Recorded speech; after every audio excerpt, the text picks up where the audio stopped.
That's all right. Doesn't necessarily need to be nice. It's just those things that are wrong with it.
Good evening and welcome to Communities and Place Policy and Scrutiny Committee. Thank you for attending. I'm Councillor Finnegan and I shall be chairing the meeting this evening. I'm supported by my Vice Chair, Councillor Jeffrey, and the officers and directors and cabinet members. We're not expecting a fire drill, so if you hear an alarm, please make your way to the nearest fire exit located at the rear of the chamber and then to the central point outside the Lynn Cross pub. May I also remind everybody in the chamber to please switch off your mobiles or turn to silent mode. If members of the committee or other councillors wish to speak, could you please clearly raise your arm? Please remember to turn the microphone on before speaking and turn off when you have finished. I think it would be very useful this evening if everybody could introduce themselves. Can I start with those on my right? Paul Anderson, Director of Communities. Mandy Cunningham, Community Services Manager. I'm Andrew Smith, Head of Housing and Communities. And to my left?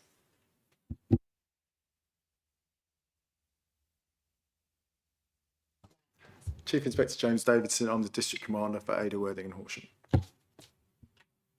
Good evening, Neil Durkin, Horsham Neighbourhood Policing Inspector. Thank you. We also have Councillor Blackburn, Cabinet Member for Climate Action and Nature Recovery, assisting us this evening. We have recently received the incredibly sad news about the death of Helen Peacock, Head of Sustainability and Green Spaces.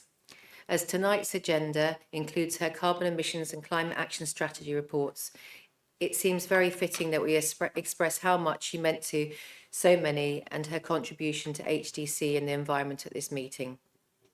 We're going to receive a couple of tributes followed by a minute's silence. I'll hand over to Paul for his tribute. Thank you. I've also been thinking about Helen a lot recently. And I was thinking about what we do as a council and how we do things. And to do things well, we need three things. One, we need political leadership. We need resources and we need officers who can do things. And with our work on climate change and nature recovery, we've had that with the current administration and with the previous administration. Both administrations gave resources and both administrations were incredibly fortunate to have Helen to actually make things happen. She had the combination of skills, passion, enthusiasm. She could work with people. And when Horsham District Council established the Wilder Horsham District Initiative, Helen was the one who could go out, forge those relationships, create the vision, work with members, get it approved by the council. And that is a piece of work that's going to stand the test of time. You know, we as a council, you as councillors, we need to make sure that we don't lose that. We commit to that long term. That's the testament to what she did. As I've been talking to partners across the last few days, the breadth and depth of her relationships in our community across West Sussex, East Sussex, Surrey is quite incredible. Every day I'm being contacted by somebody else who I don't know to say how sorry they are. And I think what was great was she wasn't an activist, she was a realist. And she realised we need to live our lives. And so you've got Helen, the climate change person, and you've got Helen, the Formula One aficionado. So she's got a job, but the last thing she did, her last holiday, was to Italy because she wanted to see Lewis Hamilton in a Ferrari in the Italian Grand Prix. And she did that. And I think that is what made her a success because she was able to win hearts and minds within the organisation. She could influence us to get things done. So, you know, we present the reports to you about what we're achieving on climate change and carbon reduction. And I'll let you into a secret. We'll say, oh, we're doing really well. We're all engaged. We're all bought into this. Behind the scenes, we're not all engaged. We're not all bought into this because there'll be some people, if we're talking about fleet, they like a diesel car because it's easier. Fill it up every few days. And so Helen would talk to them and then she'd say, he's not happy, she's not happy. So off you go. And then, within 2 or 3 days, we get an electric van. Happy days. Personally, again, letting in some secrets. On our one-to-ones, our agenda was football, and she wasn't perfect because she was an Arsenal supporter. Motorsport, general gossip about what's happening in the organisation. Teenage boys, so having a 16-year-old teenage boy, she's now got a 25-year-old boy. You know, we can see, you know, the Herbert period doesn't last forever. And then we'd go on to some work. She's going to leave a massive hole in the organisation. She's leaving a massive hole in the community. And we, all of us, have got a duty to continue to deliver on what she started. And my commitment, my team's commitment, is that we're going to do that. Thank you. And Clet, thank you. Thank you, Chair. It's a very unexpected and shocking thing to find myself paying tribute to Helen Peacock. As you know, Helen was the head of sustainability and green spaces, where she led a dedicated team of people who have really, in my opinion, they've had a disproportionately beneficial impact on our district for such a small group. Her work encompassed climate action and nature recovery for the council, and also managed the council's estate, the parks and green spaces, some 1,000 acres, for the benefit of present and future residents and the environment alike. Helen's work for sustainability in Horsham began many years ago, and so much of it was done at a time of transition, with the added difficulty that this presents. How much easier it is to forward an established and regulated agenda than to be the pioneer who must, on the one hand, both strategize and implement positive change, while on the other manage expectations and reassure, as well as earn the support of the people you need to take with you. But that's exactly what she did. Among the fantastic work that Helen made happen and oversaw includes the unique Wilder Horsham District project, which by itself has secured some recovery of species and habitat throughout the district. The key enabler was collaboration and understanding, and the synchronizing of aims and ambitions between the Wildlife Trust and land managers to everyone's benefit. The person who can pull this off has to have the personal qualities and talent that can inspire trust and cooperation to this extent. It is simply not possible to say that the extraordinary success of the project could have happened without Helen's vision and careful management of partnerships. On its own, it is quite a legacy. Helen also sat on the West Sussex Joint Climate Change Board and a working group within that, as well as partnership working groups at both the Ada River Recovery Project and the Western Streams Catchment Partnership. She collaborated with the South Downs National Park too, always looking for ways to work with others to conserve and protect our natural world. One of the advantages of Helen's comprehensive knowledge across all things climate change related was that she understood knock-on effects and layered impacts from one project to another, and she was able to apply this expertise. And this was particularly important as she oversaw the drafting and adoption of the Council's climate action strategy. And all of it was people-led.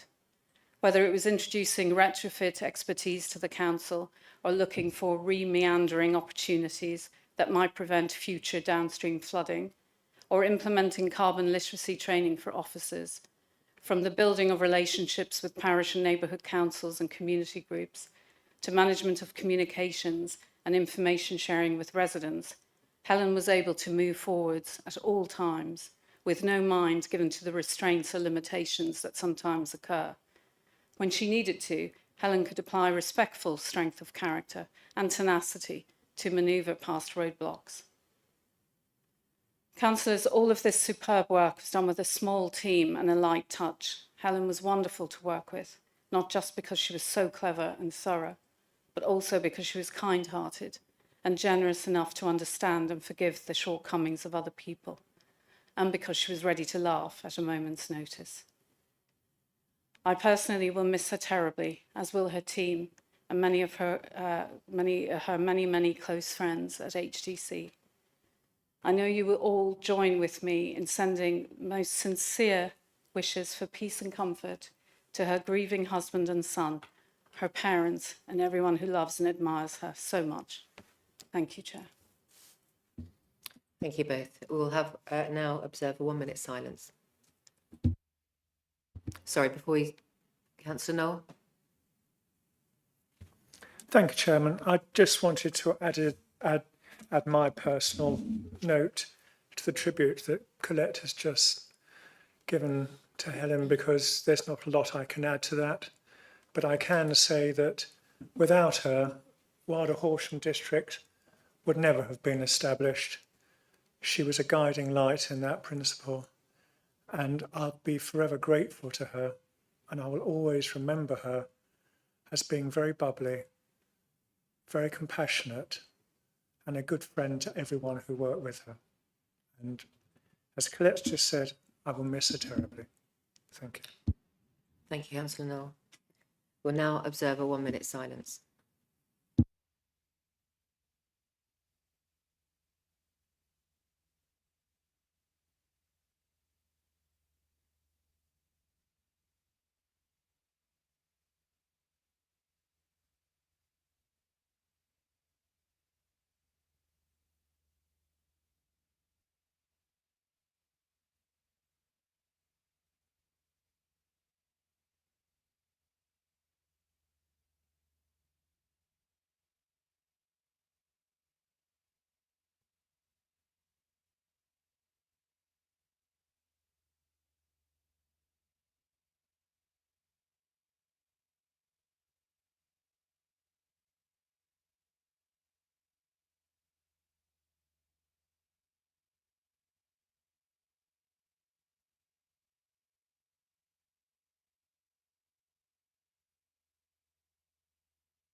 Thank you. Okay, we'll now move on to item number 1, which is apologies for absence. We have a few this evening.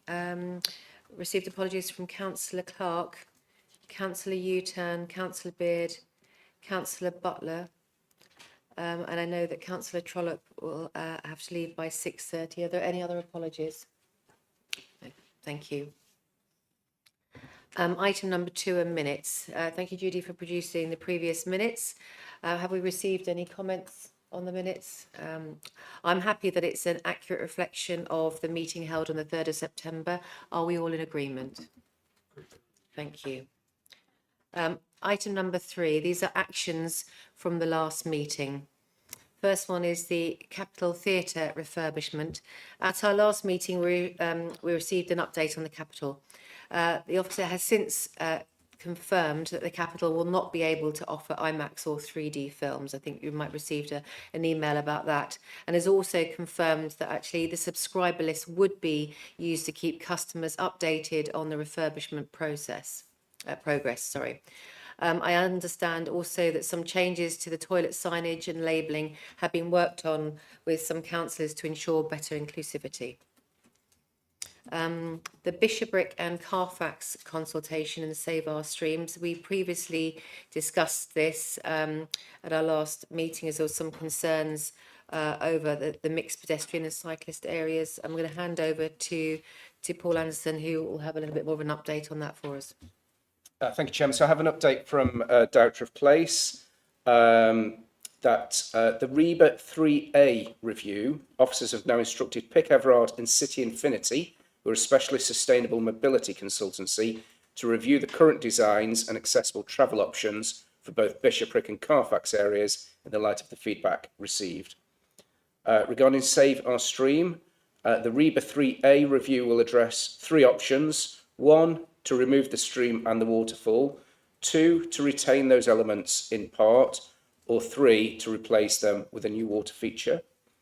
In terms of timescales, we'll be able to confirm the timescales for the REBA 3A work shortly, which is anticipated this side of Christmas. And finally, on members' briefings, once we've received the revised REBA 3A designs, officers will organise member briefings as soon as possible to fully explain the various options and the proposed changes. Thank you. And on the last action from our previous meeting was the Horsham District Local Plan Examination Next Steps. Director of Place wrote to the Planning Inspectorate, Ian Fleming, to ask him to reconsider his position in view of the imminent changing planning regulations and the repeal of duty to cooperate. On the 1st of September, as reported at our last meeting, the inspector had requested more evidence so he could decide the next steps. I have a summary from the Director of Place to read to you now on what's been happening. So the officers are in the process of finalising a response to the local plan inspector, which is expected to be sent next week. And following acknowledgement from the local plan inspector will be published on the council's examination website. As you may be aware, Matthew Pennycook recently wrote to the Chief Executive of Planning Inspectorate to encourage inspectors to exercise flexibility in order to expedite an adoption of local plans. In addition, on the 8th of October, the Council was made aware of likely changes to the requirement for water neutrality, which has now culminated in withdrawal of the water neutrality position statement on the 31st of October 2025.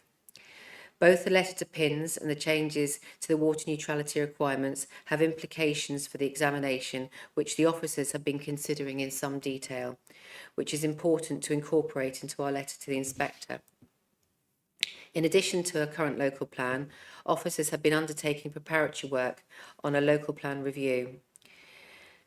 As it has been highlighted to members previously, any new local plan will need to be prepared under the new planning regulations within what is currently expected to be around a 30-month timescale. The new regulations and supporting guidance is currently expected to be published by the government before Christmas. It will be necessary to see the full details of these regulations to ensure that the work that the council undertakes to prepare a new plan is legally compliant, and in addition is not committing to any unnecessary abortive resources. We're in the process of arranging an all-member briefing on these important issues. Thank you. So the next item is declarations of interest. Are there any declarations of interest for tonight's meeting? Take that as a no. Thank you. I don't believe there's any announcements from the chair or chief executive this evening, none from me. Item number 6 is resolutions to call in. There are none of that either. Item number 7, responses of the full council or cabinet. There are none there. So item number 8 is the annual crime antisocial behaviour update. This is on pages 11 to 20 of your pack. We're going to receive a report from the Community Services Manager, Mandy Cunningham. The committee has recommended to scrutinise the content of the report, which contains data covering the period January to December 2024. We're also very lucky to have Chief Inspector James Davidson and Inspector Neil Durkin from Sussex Police to answer our questions following the report. We've received some questions prior to the meeting from Councillor Clark and Chancellor Jeffrey in advance, which may be more directed to Mandy's area.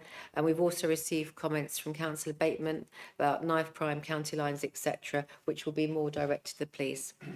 So we'll start off having a report from Mandy Cunningham. Thank you. Thank you, Chair. So yes, this report, it's an annual update on crime and antisocial behaviour covering January to December last year, taken from police data and through our strategic intelligence assessment.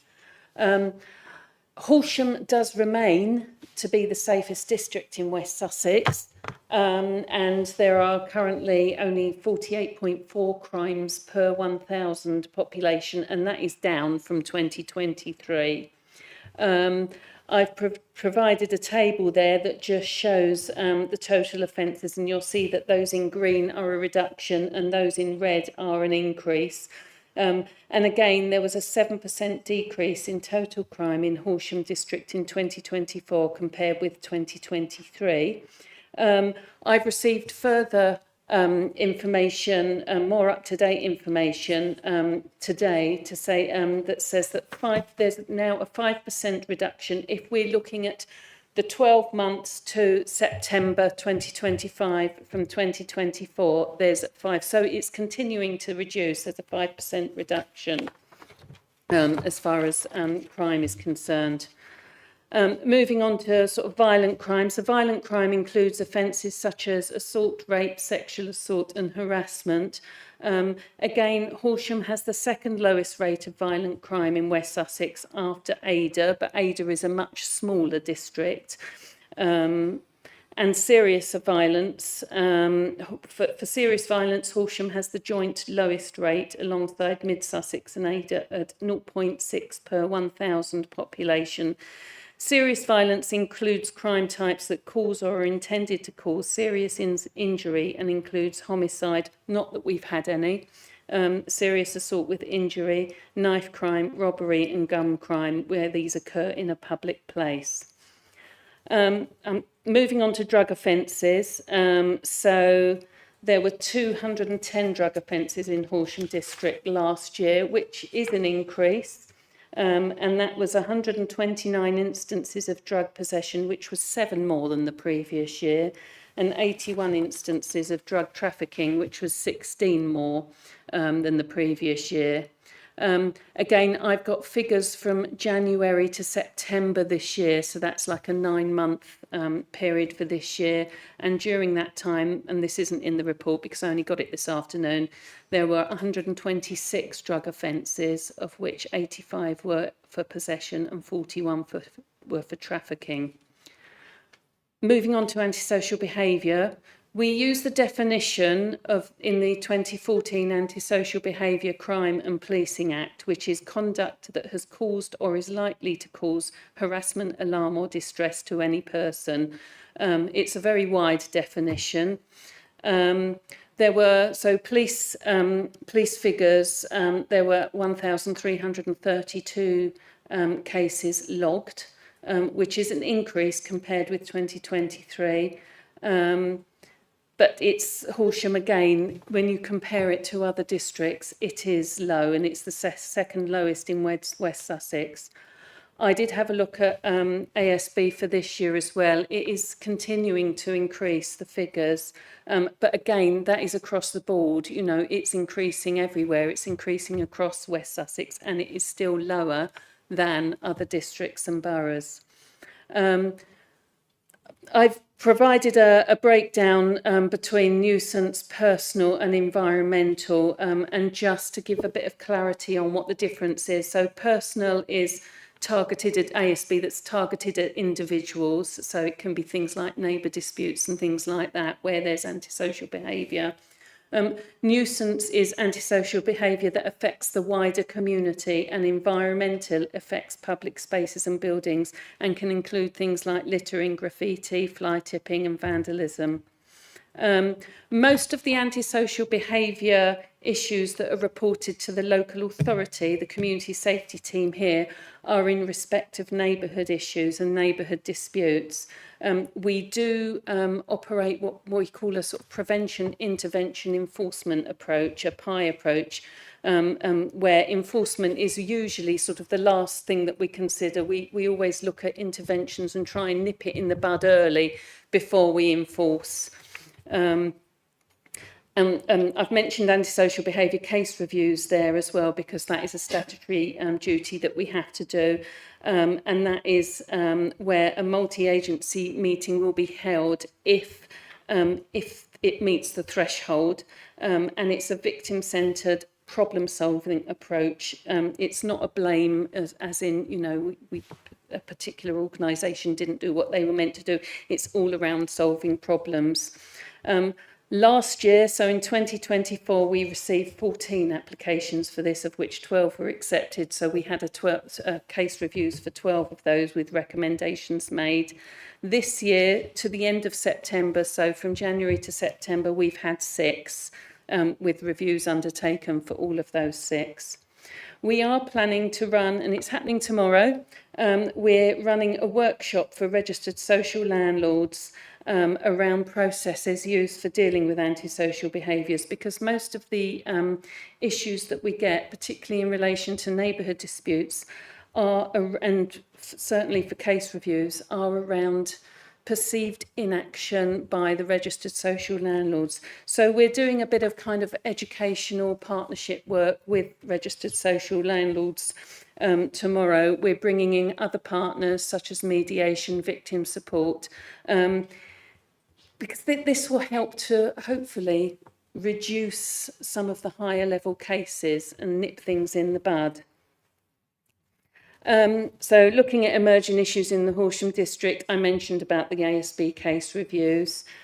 Some of the other things, I won't say them all, but I'll just sort of highlight a couple of other bits and pieces. So over the summer, we had a sort of a fair bit of youth-related ASB in the town centre, particularly around the Forum car park and roof running over on the buildings of the businesses. I think that seems to have calmed down a little bit now. And ASB does tend to typically get higher when the weather's warmer anyway. So, yeah, so that's good. And we did a lot of partnership work around that as well. The other thing I also wanted to mention was some low-level tensions, particularly in Pulborough, around the erection of Union Jack flags on lampposts. And this has been happening all over, up and down the country, crosses on roundabouts, flags on lampposts.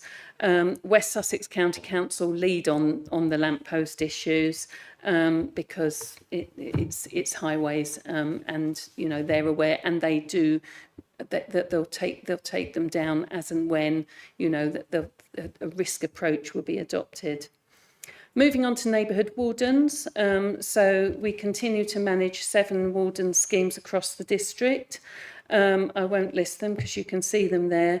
We do speak to other areas to promote to promote the work of wardens, and I know we had a meeting in your area, Lynn. They ultimately decided that they weren't going to, they didn't want them. I know North Horsham are thinking about it, so I will be going over there as well. I have had discussions with Henfield in the past, but ultimately it's up to the parishes if they want it.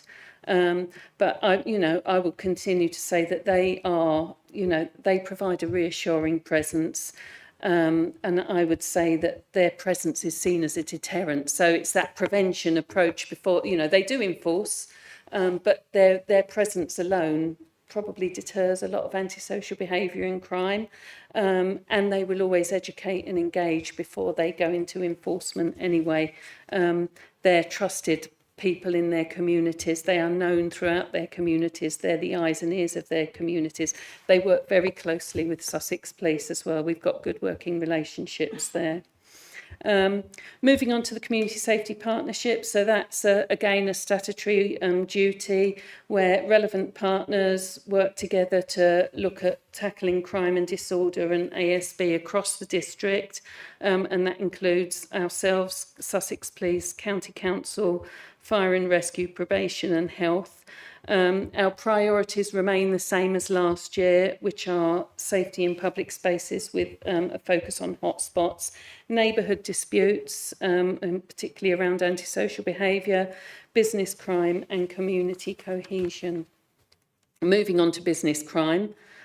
So we've got the Business Crime Reduction Partnership, which was set up a couple of years ago, which purchased our online secure platform called DISC, which is around information sharing and reporting incidents of shoplifting and ASB that affects businesses. It's a secure way of businesses to sort of share images of offenders that can alert other businesses about sort of particular offenders that might be in the locality, and enables unknown people to be identified as well. And we've the latest figures that I looked at a couple of weeks ago, there were 102 individuals that had been identified to date since it's been in place. We also, so through the BCRP newsletter, we share sort of positive outcomes. So, for example, if offender has been charged, that's shared so that the businesses can see that there are some positive outcomes that come out of that as well. And so that's shared as well as sort of Sussex Police's usual communication channels as well. The cost for the disc system is about £6,500 a year. It's being fully funded by us for another year until probably about the middle of next year, and we're in discussions with the partnership about how that will look going forward, and sort of businesses making a contribution towards it. Moving on to CCTV, so we've got an extensive CCTV network around Horsham Town Centre and sort of some in Southwater as well. We are in the process of upgrading some of our cameras, upgrading some of our cameras in the town centre, and that is almost complete now. I think there are about 10 cameras that are going to be upgraded to a 360 panoramic view. Mentioning campaigns, so we work closely with the police in various campaigns, and I've mentioned their Antisocial Behaviour Awareness Week and Hate Crime Awareness Week, and we've just had Hate Crime Awareness Week last month where we did some comms with Sussex Police around that. Moving on to early interventions and prevention and education work. So this is sort of very much around nipping things in the bud or sort of stopping things before they start. We do a lot of partnership on prevention and early interventions to prevent things from escalating, particularly in relation to young people who come to notice. And I've mentioned the prevention panels there, which we jointly chair with West Sussex County Council. This is relatively new, but it's a continuation of what we used to run peer group conferences, but it's the same thing effectively. Key partners include Sussex Police, local schools and children's social care as well, but it's discussing those young people that have come to notice that are of concern. Often sort of they've come to notice in the schools, or the police might put in referrals, and it's just sort of trying to find suitable interventions for them to sort of try and sort of get them back on the right track. I've mentioned some of our other interventions here as well. I'll just pull out a couple of them. So our specialist one-to-one mentoring, which has been commissioned by a third-party provider, which is around where individuals that are more higher risk, sort of risk of exploitation, risk of criminal activity, and they have sort of a one-to-one intervention with somebody with a lived experience. I also wanted to mention Charlie's Promise as well, which is around education awareness sessions to both parents and students on the impacts of knife crime. And that is a new charity that was set up by Martin Cossa, who some of you may recall is the father of Charlie Cossa, who was stabbed in Warnham 2 years ago. So we're actually, it was a local lad. And we're using that as a an intervention to educate both parents and young people about the impacts of knife crime. I also wanted to mention Challenge You as well, which is an intervention that we've sort of recently started, and that's around a combination of classroom activities and an opportunity for young people to self-reflect, and sort of a few outdoor activities to sort of build their resilience. And just very quickly, I'll mention some of our prevention initiatives. So we continue to do Growing Your Teenager, which is aimed at parents of young people when they first go from primary to secondary school, and it's really around educating them on managing teenage behaviours. And we have a lot of information around community safety, around exploitation, around sort of safe online use and that sort of thing, and it's giving parents that responsibility as well.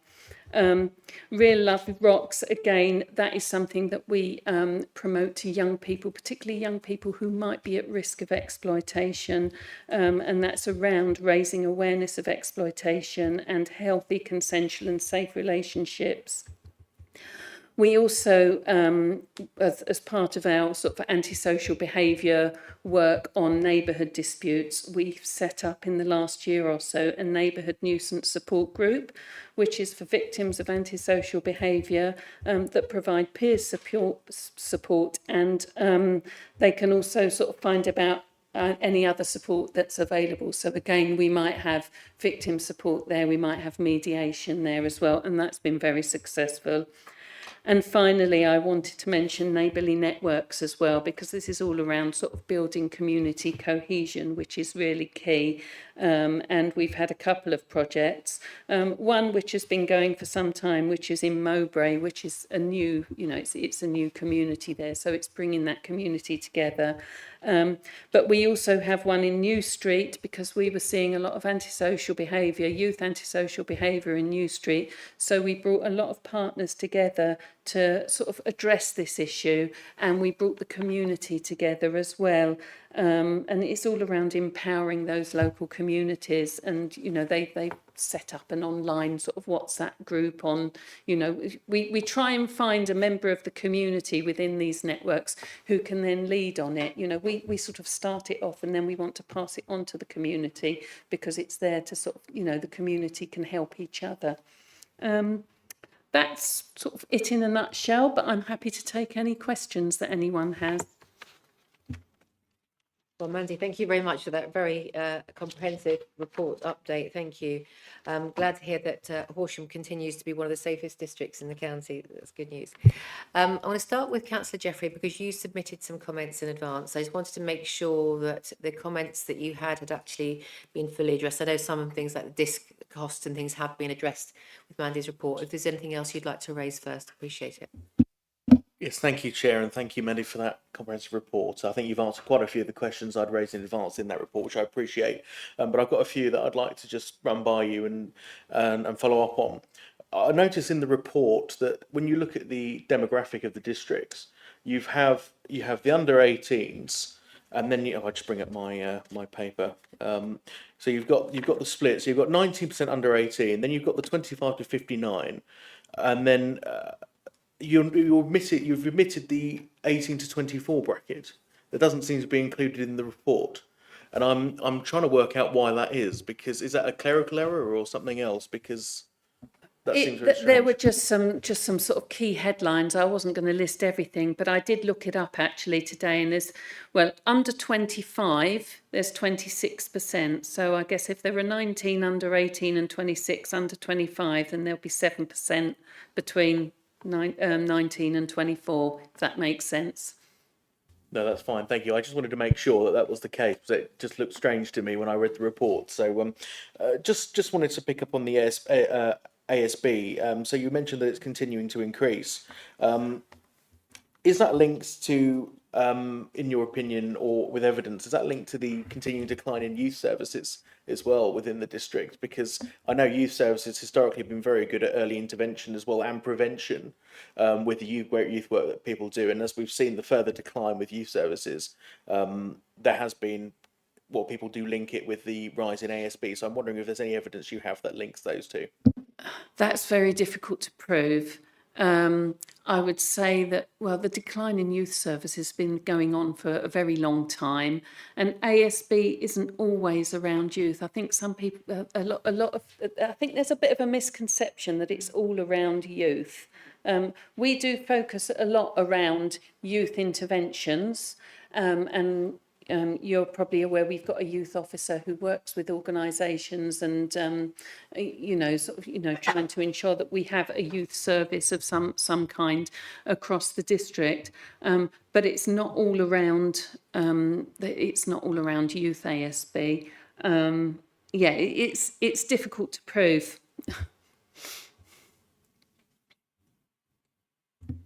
Councillor Jeffrey, did you have any other questions that hadn't been? Yes, Chair, thank you. Just one final one.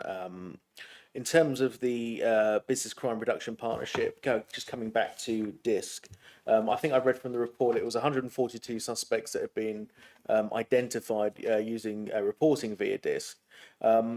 Do we have any figures on how many of those identified actually resulted in successful intervention or prosecution where applicable? So, i.e., is the DISC system, when it is actually identifying people, is it actually being followed up from there, and is it being followed up there by the relevant authorities? Is my question. That's not something that is recorded on the DISC system, which is why we're sort of very keen that where there is a positive outcome, where an offender has been arrested or charged and that sort of thing, that gets promoted so that the police, so that the businesses can see that it is having a positive outcome. I can't tell you how many of those 142 have, what the outcome is for each of those. I don't know whether Neil or James has got any sort of further information you wanted to add there. Yeah, it's not something that we would be able to extract from our systems. They'd obviously come into the police system as an identified offender and then dealt with as part of our wider shoplifting cohort. So we probably couldn't extract that specific information out. Okay, yeah, I just didn't know if there was any way of maybe looking at comparing the two to see how effective this system was. But if what you're saying is that when it goes into the general police system, it's very difficult to extrapolate that, then it might not be a possibility. But it was just a thought to see if it could be benchmarked to see how effective the system actually was in that respect. I can make one observation. They are identities that we would not have had without that system. So however those investigations then subsequently are dealt with, they are investigations that we're able to look at because of DISC identifying suspect. Councillor Bateman, did you want to add on? Yeah, it was just two things. One is just to just say thank you for the work of the community wardens. We have wardens in Billingshurst, and the impact that they're making, particularly the new team, is just wonderful. It's just great. I just want to say thank you for that. It's wonderful to see. And the other thing was just to ask whether or not we scrutinise our data to try and identify hotspots throughout the district so that we are able to target our investments appropriately to those difficult areas, as it were. Are you talking about in respect of the wardens or more generally? Okay. I mean, yeah, that's something that we look at, and we look at sort of particularly sort of around community tensions. So the Community Safety Partnership meet once a quarter, and we talk about sort of, what's happening locally, what's happening across the district. And we will be getting sort of quarterly data that will identify specific issues.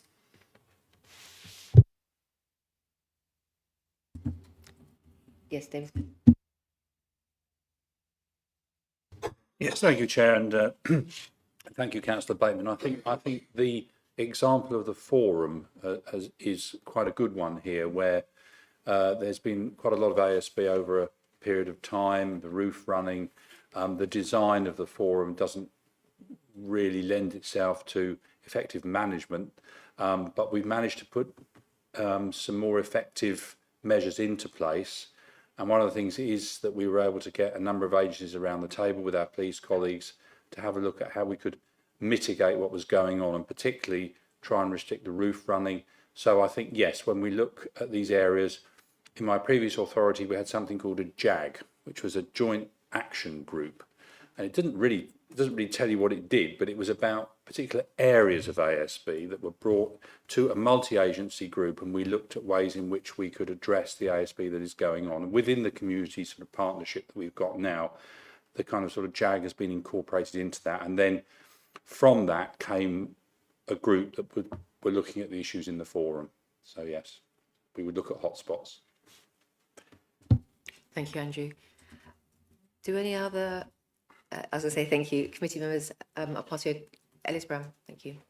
Thank you, Chair. Thank you for that comprehensive report. We're doing a great deal of work on prevention and interventions. However, the recent survey shows that people in our district feel less and less safe in our community. Since 2017, it's quite a significant drop. I'd be interested to understand what are we doing for the community to change their perception, on feeling unsafe within our community. I think there's always been a bit of a mismatch between sort of what people's perceptions are or the fear of crime and, you know, what's actually happening out there. I think there's also, we do encourage, and the police encourage people, if something happens, to report it, and that is so important, because if it's not reported, it doesn't get recorded, and then it's not an issue. We don't know about it, the police don't know about it.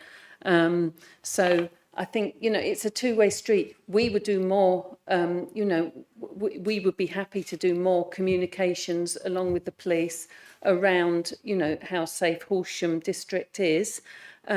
But likewise, we continue to sort of encourage people to report crime, to report antisocial behaviour when it happens, because if we don't know about it, it didn't happen. I think Paul would also like to respond to that as well. Thank you, Chairman. Just to add to that, the Cabinet Member, Councillor Raby, has picked up on this same piece of information, conscious that it's not about the reality of crime, it's about the fear of crime.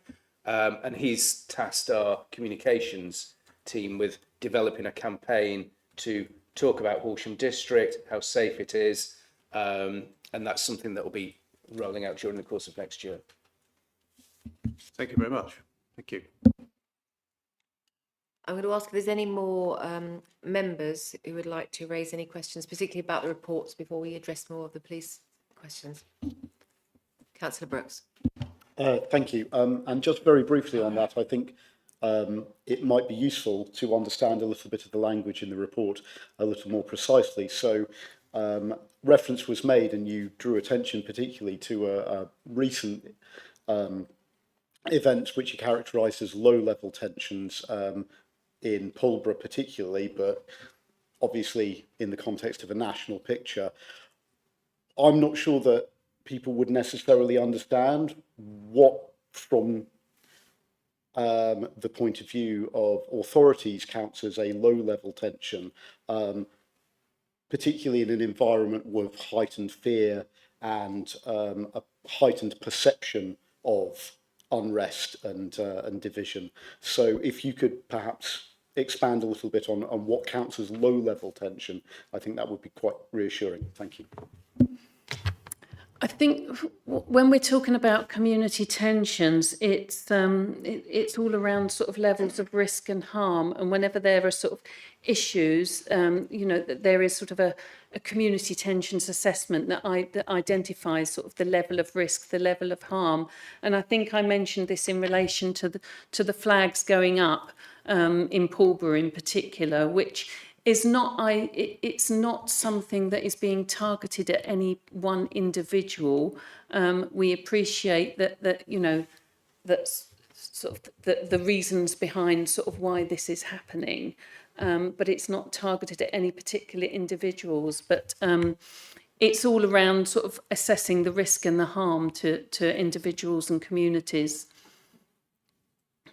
So would I be correct in understanding, therefore, that in this instance, low level might be taken to mean a low indication of risk to individuals or to the community? In this particular instance, I would say yes. Thank you, that's helpful.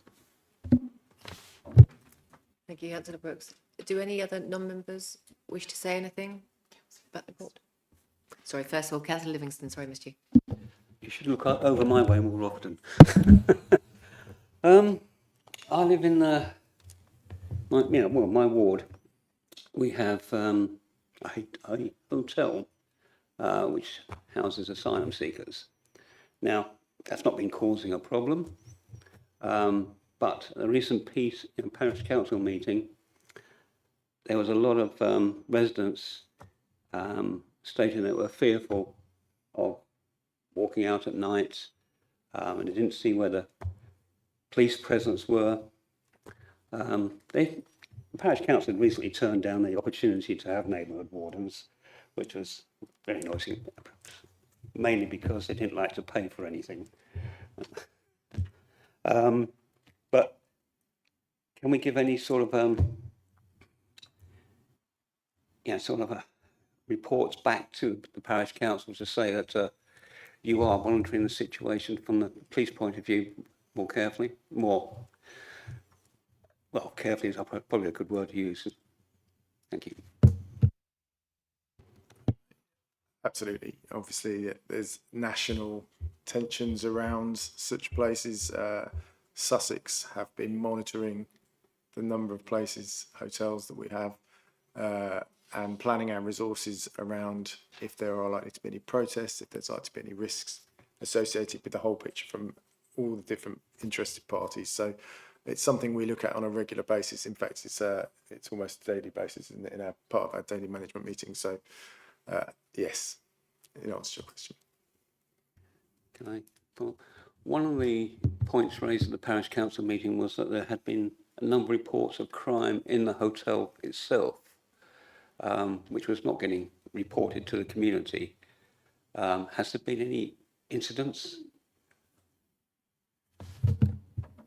I don't have that information to hand, so I can come back to you on that one if I may. It's certainly not something that's been put on my radar as an issue. So I would suggest, if that was the case, it's been very minimal, but I will come back. Yeah, thank you very much for your replies, responses. Thank you. Councillor Ellis-Brown. Thank you, Chair. As the A Ward Councillor in Pulborough, it's about perception, and about risk. You mentioned about risk, etc., with the flags, but it's about perception. It's how people perceive that, especially when there's little communication about these and what the views you've just expressed. Is there anything we can do to bring pressure on West Sussex to act more immediately when these things happen, rather than take some considerable time? I think some of these flags have been in place for about 2 months. I know that when we're talking about Pulborough, I believe that the local member in Pulborough is very proactive in working with officers at West Sussex County Council, and she certainly said to the wardens, please report anything directly to me and I will follow up. I don't know if that helps at all. Very much, thank you. Councillor Livingston. Recently I visited Durham, lovely town, and I heard on the news about a fact sheet which had been produced by the local police commissioner, which is a fact sheet on immigration, and actually laying the facts out. There's no real increase in crime due to asylum seekers, getting them to understand the difference between asylum seekers and refugee status. Would that be a consideration for Sussex Police to possibly do in the future? Certainly something I can take away, and that, as you said, it's the Police and Crime Commissioner, was it, for County Durham? So yeah, we can have a look at that, but not something I can comment on wider today. Thank you. Okay, before we move more on to questions directed specifically to the police, are there any non-members who would like to ask questions of Mandy or Andrew directly about the report? Okay, thank you.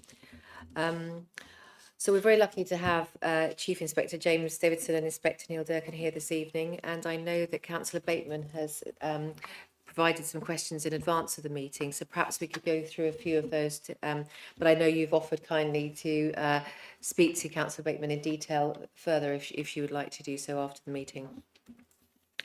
So Councillor Bateman has raised questions on knife crime. We may have sort of slightly touched on that with Charlie's promise, as Charlie was a student at the Weald, the local school. Councillor Bateman, is there anything more that you want to say about that particular question? I suppose, firstly, Charlie wasn't a student; it was the perpetrator who was the student. It's more about the children actually and their fear and worries around knife crime, and reassuring them of the role of the police, and the police are for them as much as they are for any other group in the community. So it's about reassuring our teenagers that we've got it and we're the grown-ups in the room and dealing with it. That's really it. Thank you. So absolutely, engaging with children is our priority. We've got neighbourhood youth officers employed by Sussex Police, and one of their key roles is to go into secondary schools and educate children around knife crime, reduce the fear of crime. We do a number of sessions for the children, the law relating to carrying a knife crime, the consequences of it, considering the impact of knife crime. We do some violence prevention sessions with the kids in law in relation to violent behaviour, how to identify the aggressive behaviour, and explain the legal consequences of it. So it's twofold really. It's getting used to engaging with the police officer, prevention to those children through education. But interestingly, you say reducing the fear. Having spoken to children, listened to the voice of the children recently, quite often if they see lots of police, that increases the fear of crime, whereas for the older generation, it actually reduces it. They want to see yellow jackets, they want to see, but for children, it suggests that something bad has gone wrong and increased the fear. So it's getting over that and getting to those children early to understand, we're normal police, people behind the uniform, and also these are the things that you need to do if you're in trouble, or what would you like to see to reduce the fear of crime, if you like. We have a number of secondary schools, 8 that we engage with. It is a challenge to get our neighbourhood youth officers into all of them to do inputs for all of the secondary school children. For me personally, it'd be really great to get into our primary schools, because we've got 50 on the patch. Resourcing wise, it's not practical, but the children have already formed a lot of opinions by the time they get into secondary school. So really, it'd be lovely if we could get into those primary schools a bit earlier. You're going to say something? Go ahead. Bad timing on my behalf because I reacted. I was just going to say, so PC Scott, Sally is Neighbourhood Youth Officer for Horsham. What she'll also do is, though, come out with our neighbourhood policing teams. So she has that relationship with students, but will also come out on a late shift. We'll be walking around the park with our staff. So she continues that into public spaces, and we found that quite useful. It's helped us, some of the other staff, to connect in the same way that Sally does with certain students. And I think, we've seen a significant reduction in our knife crime offences. We do have the odd increase. So last year around the park, for example, where we put an operation in place, the children would have seen lots of yellow jackets at that time. The fear of crime would have increased. We had a few offences over a period of time, but luckily, working in partnership, we caught those offenders, prosecuted them, and it stopped the problem. So, and many of those offenders were from outside the area. Just to look at the wider, I suppose, the work we do around knife crime.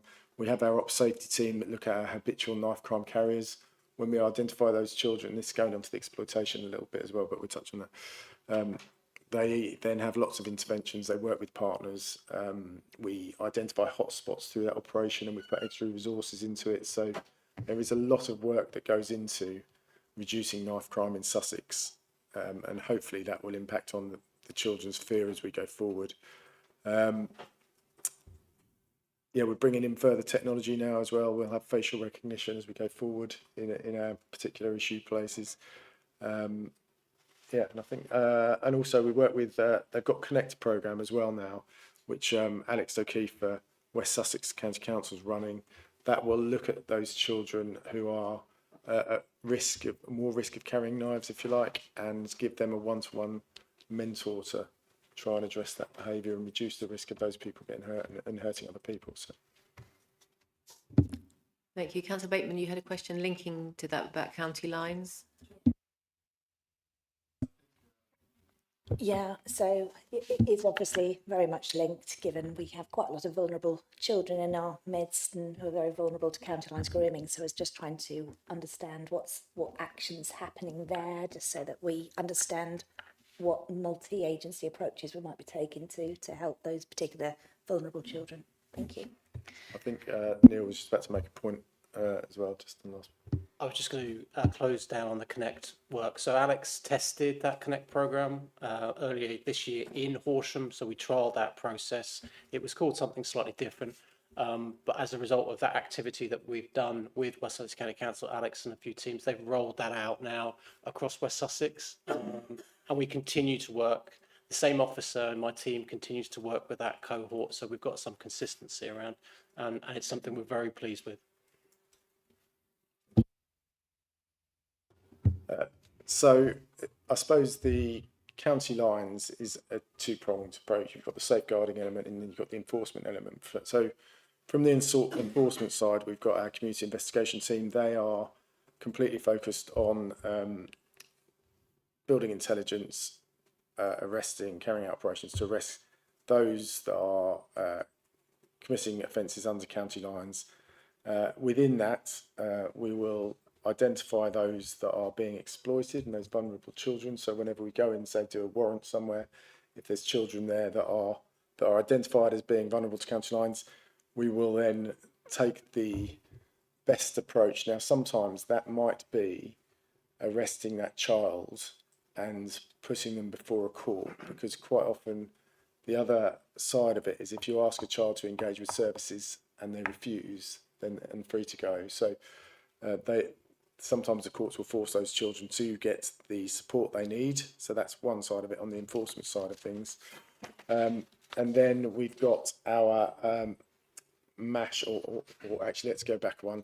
So those children that are identified as vulnerable to county lines, we will put them under something we call Operation Swordfish. That'll have a dedicated officer from the police looking at them and keeping an eye on their activity and making sure that they've got the services involved that they need, and also then we can put the necessary enforcement in and protection around those that might be exploiting them.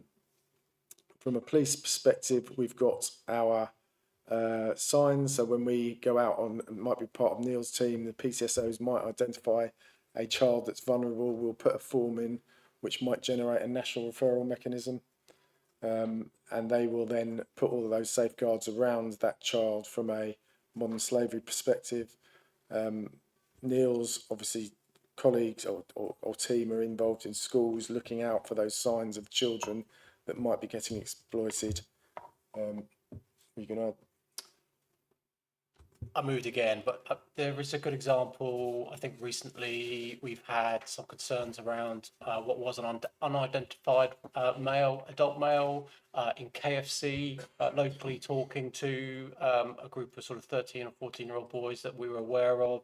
And that's come through some of that contact through DISC and the businesses. And we're making those referrals in for those children who are known to us. And then we work with them to identify who that adult male is, and those referrals go in. So even within the town here, we are very aware of vulnerabilities and exploitation going on. But that's something that we've discussed in the last few weeks. Thank you. And then the other side of it, so the multi-agency child exploitation team, or a MACE team, where you've got lots of professionals in the rooms together. They get referrals via the West Sussex County Council screening tool, and from there they can work out the best agency that can support those children that are referred in, if you like. In addition to that, a lot of our children who are vulnerable to exploitation go missing on a regular basis. So we have a missing person team on West, if you like, that are experts. They get to know the children, understand their vulnerabilities, and put them in the, if you like, the referral mechanism. So, thank you. Thank you. And I think there was a question about public confidence, specifically about women's groups. Councillor Bateman. Yeah, it's obviously very topical. Amongst women's groups, confidence in the police and criticism of the police is probably, not in the best state, and it's just really wondering what can be done and is being done to reassure women's groups that the police has no fear, no favour. So violence against women and girls is one of the 4 strategies anyway. So, we put a lot of resources into specifically reducing and safeguarding violence against women and girls. We've got, talking about crime surveys, we obviously have our crime survey for England and Wales, which is carried out annually and gives us input about how different groups feel about trust and confidence for the police. The Commissioner does a Safer in Sussex survey, so that's monitored through that as well.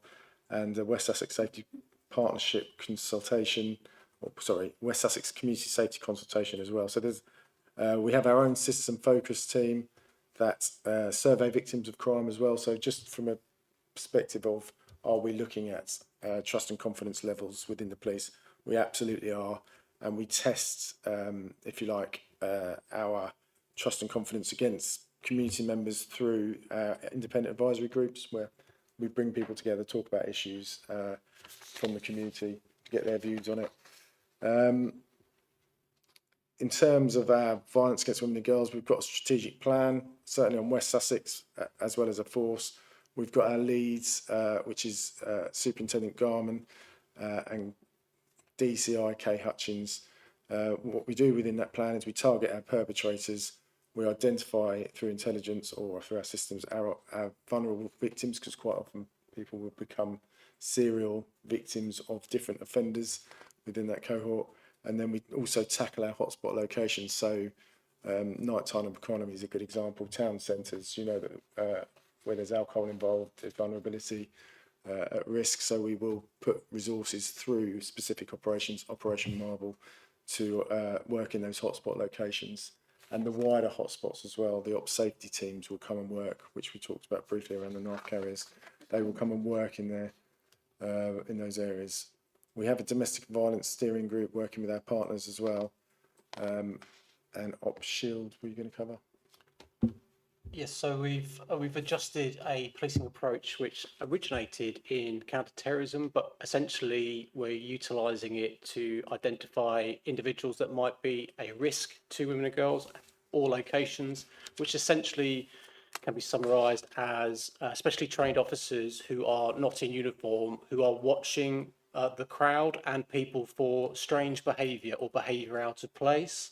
And then what happens next is a uniformed colleague will go up to that individual and just say hello and start asking questions about what they're up to, if there's an issue. We use that historically for counter-terrorism activity, but we've deployed it in terms of general crime, and Ops Shield runs specifically for looking for any vulnerabilities around women and girls in public spaces. So they've adapted that specifically looking for perpetrators that seem out of place, places that seem slightly vulnerable, or identifying potential individuals who are vulnerable to offences. Thank you. And finally, there was a question about online hate. I don't know, Councillor Bateman, you want to elaborate Sorry, on that? I'm so sorry. Yeah, there's obviously been quite a lot of press coverage at the moment about whether or not too much police time is being taken up dealing with allegations of hate crime made online, and whether or not that is something that our police force are finding relevant and true for their workload. Is too much time being taken up investigating allegations of hate speech, which is more unkind speech? I think probably it's good to start with that actually hate crime for us on this district is down 12% nearly anyway. With regard to how much time we spend on investigating hate crime, I don't have that statistic, and it's probably something that we can talk at outside of this meeting. Where an offence is reported that's a hate crime, we will take it very seriously, irrespective if it's online or otherwise. I suppose in terms of our legislation, if somebody has committed offence, irrespective of what it is, we will investigate that offence proportionately. Hate crime in particular, we will investigate. Where offenders are identified, we will prosecute them. But I think if you're saying around the malicious and vexatious reporting, if it doesn't meet the threshold, we will need to look at it, but quite quickly it will become apparent whether it's a crime or not. If it's not a crime, it's not down to us. If it's continued vexatious or malicious reporting, it might end up meeting the threshold if you go over to the harassment side, at which point we will pick it back up again. But in terms of stopping that, that's a civil issue, and it's not something that the police would get involved in. Thank you for answering all those questions. Do any other members have questions of police? Councillor Grant.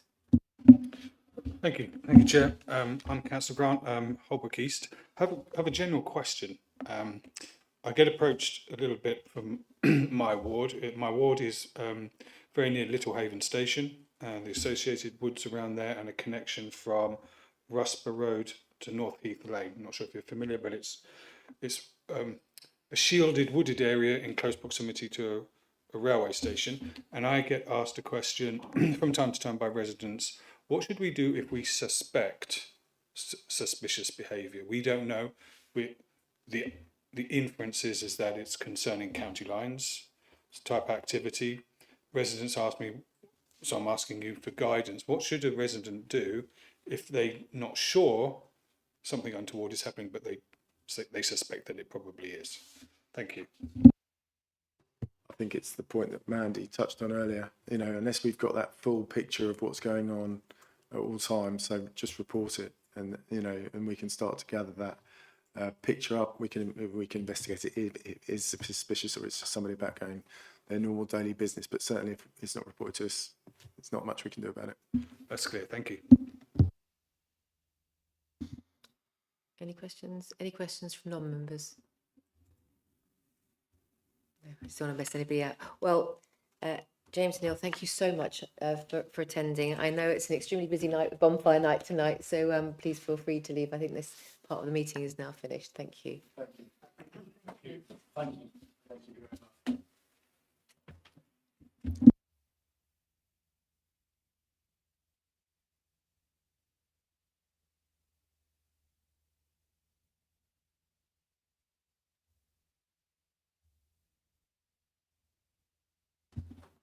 We will move on to agenda item number 9, which is Horsham District Council carbon emissions 2024-2025. This is on pages 21 to 32 of your pack. Today we're going to receive a report from the Director of Communities, Paul Anderson. We also have Councillor Blackburn, Cabinet Member for Climate Action and Nature Recovery, to support the Q&As. The committee has been asked to note the contents of the report. We have received some comments in advance from Councillor Clark and Councillor Jeffrey. Paul Anderson has responded, but may well weave that into some comments tonight, responses tonight. Horsham District Council has a target to be net zero for its direct emissions by 2030. There is a second target for indirect emissions to be net zero by 2050. The report explains the changes to Council's carbon emissions for 24-25 financial year compared to the previous year and a baseline of 2019-2020. I'll now hand over for the report. Thank you. Thank you, Chairman. This is the first year since Horsham District Council declared its ambition to be net zero by 2030, where we're reporting an increase in carbon emissions. And if you look at the chart in paragraph 1.5, it shows that we made some significant reductions in the first couple of years, most notably through changing from diesel fuel to HVO fuel in our fleet.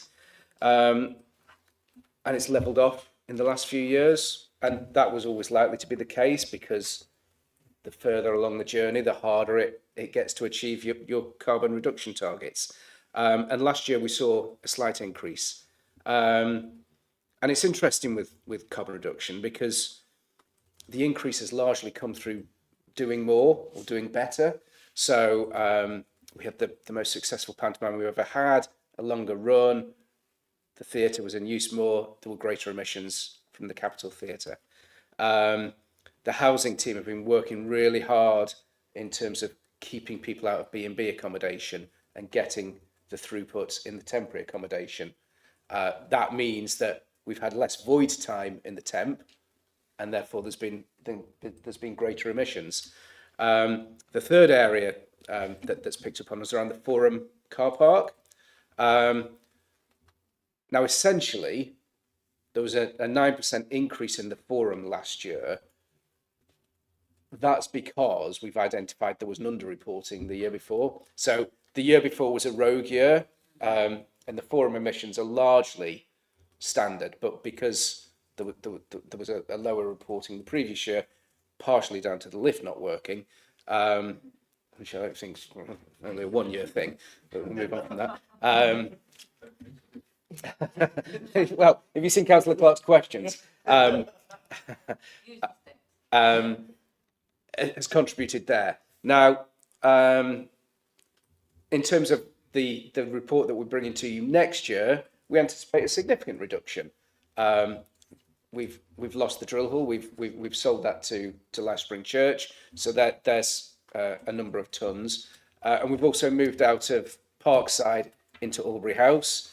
And the initial figures, we've been here 6 months, is that Albury House is probably performing better than we anticipated it would from a carbon reduction perspective, but we've still got to go through the winter and we'll learn how that goes. So in terms of where we're going, we're continuing to focus on reducing in our estate.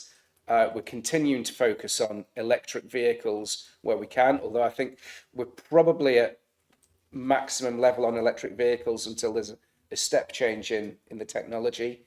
And that will lead us on to our carbon offsetting. Now, Councillor Jeffrey, one of his questions was how far do we have to go? And we've still got another, 838 tonnes, I think, of CO2 to 868 tonnes of CO2 to remove to get to 2030. What our objective is, because we're not going to be zero emissions as a council, we will be net zero. So we need to develop that offsetting strategy. The aim is to minimise the amount of offsetting because there's cost to that. And that'll be a decision for the new authority, frankly. One of the projects that Helen was working on was our offsetting strategy. That was going to be an autumn job. So that will be delayed. But what we'll be looking for is minimising carbon emissions, offsetting being as local as possible. We're not going to buy, some scheme in Brazil or somewhere. We're looking to work with the South Downs National Park to have it Horsham District, Sussex, as far as we can. That will be a financial decision further down the line for the new authority.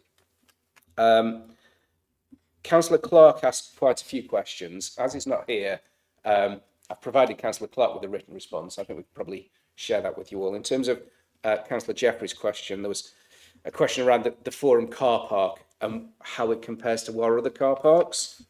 One of the issues we have is the data we can report is only as good as the data we collect. And the electricity meter essentially for the Forum car park includes the cafe in the Forum, all the lights in the communal areas in the flats, a whole bunch of other things that are outside the car park. So we're reporting that to you because that's the data we've got. Something we're doing this year is looking to see if we can refine the quality of the data around the Forum so that we can come back next year with car park specific numbers, but that's the reason why the Forum looks out of step with the Swan Walk and Pirries. You asked a question around building emissions. Has energy use normalised for weather variations? And the answer is weather variations still play a factor in usage.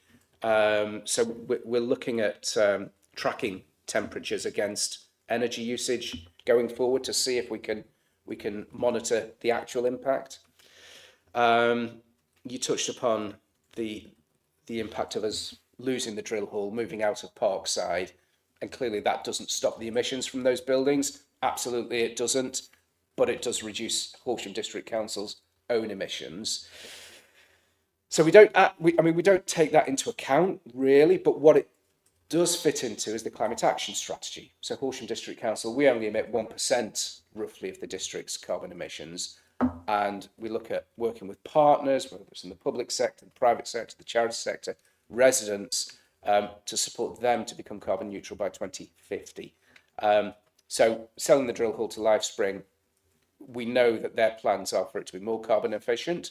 It couldn't be any worse, frankly. But it's down to them what they choose to do with their own building. And you asked a question about the risk of carbon leakage. For example, is Albury House performing to the expected EPC rating? I touched upon it. We're 6 months in. We'll see where we are in a year. We know we're not using the building to its maximum efficiency because we're learning that we've got the heating on a bit too much here and a bit not enough there. The lightings can be refined in terms of how we use the electricity, but it's performing well thus far. Thank you.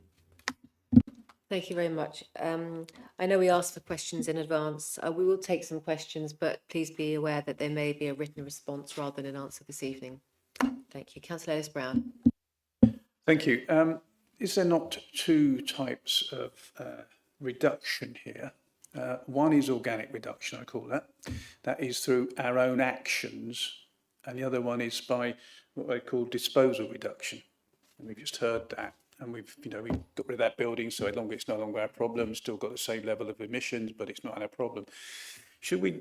It may have done it. Should break down the reporting as this is what we have sole responsibility for, and that would demonstrate we are clearly reducing around the buildings that we own and manage, and rather than make an allowance for that and identify differently. This is what it was, and we've got rid of that amount. Should that be shown in the how we report on trying to achieve carbon net zero? I think it should. I think it's important that we don't pat ourselves on the back for a huge achievement when in reality we've sold something. And that's in part why we don't particularly in this report talk about our scope 3 emissions, because if you look into it, our scope 3 emissions have reduced significantly in the last year. That is simply as a result of us not entering into so many contracts, not buying so many goods and services last year. And there's a simple mathematical equation. You spend X amount on goods and services, it comes out with this equates to a certain amount of CO2. Next year, we're going through the capital project. That's going to shoot up because we're spending £10 million on a theatre. So we don't want to we didn't want to use those scope 3 emission figures to pretend that we'd made some huge achievement last year when we simply hadn't. And I think when we come back to you in a year's time with the current year's carbon reductions, we will recognise that we'll have reduced carbon emissions by whatever it is, but let's not pretend that selling a building means that it's some silver bullet. It's the proper management of our estate. We've not actually taken any proactive action on carbon. I agree. Thank you very much. Thank you. Councillor Jeffrey. Thank you, Chair, and thank you, Paul, for you've answered all the questions I raised. Just coming back to the Forum car park, you've explained that that's not entirely accurate in that instance. For example, so I believe that the flats are housing association, and the cafe obviously is a private business. So that's skewing the figures slightly in terms of that. So I wonder, it gets me thinking: is that the case in other properties? I.e., are we going to be have we undertaken like a carbon audit essentially to make sure that the figures of the emission figures are actually accurate across our properties? Because I think you mentioned one of my questions was how much further have we got to go? I think you quoted was 800 tons, 868 tons. So my question is, just with that one example, I suppose, is that accurate? I.e., have we got further to go than we think, or actually are we closer than we think? Because is that discrepancy in the figures being repeated across other HDC properties? Is that something we might consider looking into if we haven't already? I don't know the answer to that question. I'll get you a response. Thank you. Any other members? Yes, Councillor Livingston. Okay. Thank you for your report, Paul. The electrical, the emissions from electricity are well over 50% of the total emissions. Where do we get our electricity from? Is it from green sources, or are we just buying the cheapest, basically? Because if we change to solely green sources like wind power, then that would mostly disappear. So we don't buy the cheapest. We buy electricity on something called the REGO scheme. And I can't quite remember what REGO stands for, but essentially it's electricity producers produce, say, 100 units of electricity a year. I don't know, 60 of those units are brown electricity, 40 of those units may be green electricity from wind or solar. The those 40 units are certified. So when we go to whoever we buy our electricity from, we buy REGO certified electricity. So when the electricity firm are selling their electricity, the 40 units that are solar or wind are sold a little bit more expensive. And that's the electricity we buy, okay? But it's just the same electricity that comes through the grid. There's not a direct link that we're buying from some, pure green electricity suppliers where we know they only buy, 100 units of green electricity. We don't buy that. That means that when we're reporting our carbon figures, it's based on the state of the grid. And as the grid becomes greener, our carbon reductions will fall. When we procured the last electricity contract, we did look at a basket of green electricity, proper green electricity. Our electricity needs were too low to be able to buy into that. So that's why we've stuck currently with the REGO scheme. Thank you. I've seen REGO is Renewable Energy Guarantees of Origin. Councillor Grant. Just a quick point. Obviously, having the data, granular data, where you come into the meter, and then that power is then getting distributed across different places. There is technology where you can put a clamp on the circuit that's going to the forum. All I'm saying is there is ways, and I'll stop. There are ways to get that granular detail where you can measure specifically down to an individual circuit how much it's being, so you can tell exactly what is being used in one building if the energy is getting split off in different directions. So I'll just leave it at that. Thanks. Thank you, Councillor Grant. Any other questions from members? Any questions from non-members? Councillor Knoll.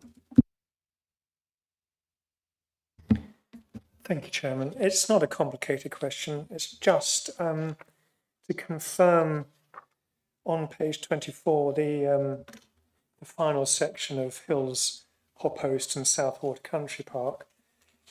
That increase is purely down to a cold winter last winter, is that right? And we've used more electricity because Southwater Country Park is just one office, as far as I'm aware, for the Parks and Countryside team. And the Hills Cemetery Chapel is just one chapel. So they're small units. And they've gone up by getting on for 20%. Yeah, Southwater will include the cafe, and I don't know how the water sports, but is accounted for. Is that so? It's the water sports office. I don't know. You said it's a simple question. It's a very simple question. Okay, it is a simple question, but I don't have. You haven't got a simple answer. Okay, all right. I'll wait for it. Thank you very much, Paul. Thank you. Thank you, Councillor Knoll. Any more questions before we move on to the next item? No. Okay, thank you. Item number 10 is progress on climate action strategy. You find that on pages 33 to 90 of your pack. Today we're going to receive a report from Paul Anderson again. The strategy includes an action plan which runs through to 2030 and includes, I think, 54 individual actions. We've received some questions in advance from Councillor Jeffrey and Councillor Clark again, and I believe Paul's responded directly, but may well answer some of the questions in his comments. Thank you.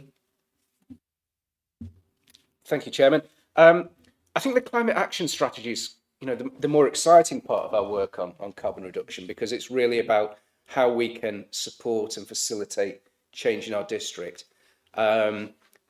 And that's achieved through partnership, and it's through working with people. And so the report sets out what we're doing, but really important is the work we're doing with the parish councils and the neighbourhood councils. And we've got some really good parish councils in particular who are engaged with this work and are really delivering things at a local level in their area.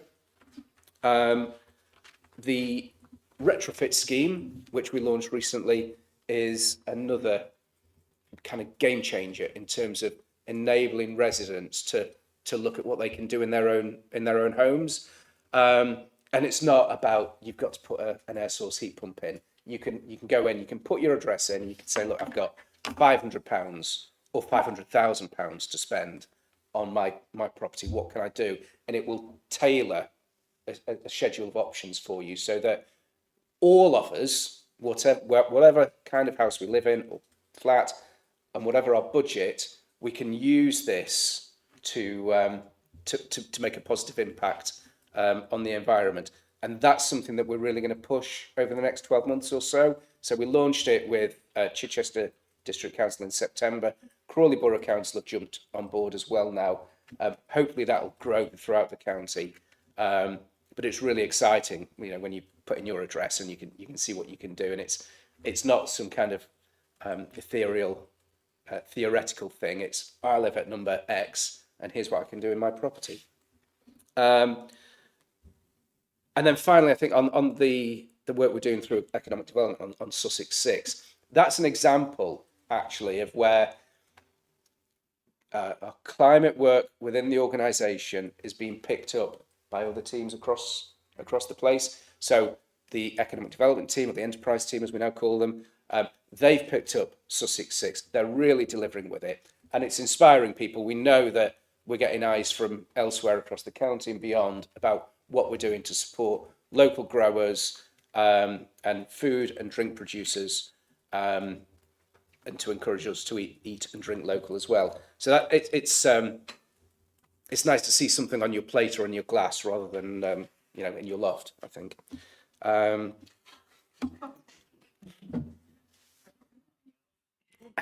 Well, your boiler might be, mightn't it? No, but I don't think I have anything else to add to the report, and I'll do my best. Councillor Lambert, that's the next agenda item, I think. Thank you. So can I ask if anybody's got any questions? No questions. Any non-members? You got off very lightly there, that's okay. Well, Councillor Isram. Just in time. Question really, should this be modified, the plan, in relation to local government reorganisation? Post 28, we know they may not be here. And from May 27, I think we'll be constrained about what we can do in terms of spending money, etc. So should this plan be focused over a shorter period of time? I mean, I think the reality is we're not going to achieve a lot district-wise over the next 2 years. I think what's really important for me is that all of the district councils in West Sussex have a 2030 net zero target for their own emissions, apart from Mid Sussex, who are 2040, and the 2050 target's a national target. The work I want Horsham to be doing, because we're the leading district on this work in the county, is to continue to push and to shape the agenda post 2028. So whatever the shape of our new authority is, that authority has to grasp what it's going to do on carbon emissions for its own emissions and for its the council's shape and the footprint. So for me, I want to carry on full steam ahead. I want others to look at us and see what we're doing. And for us in the period, once we know what shape it's going to be having those conversations to say, look, here's what works in Horsham District, here's what's having an effect, learn from what others are doing and try and lead so that we don't lose any of the momentum we've got on carbon reduction. Thank you very much. Thank you. Okay, so we're moving on to agenda item number 11, which is an update from task and finish groups.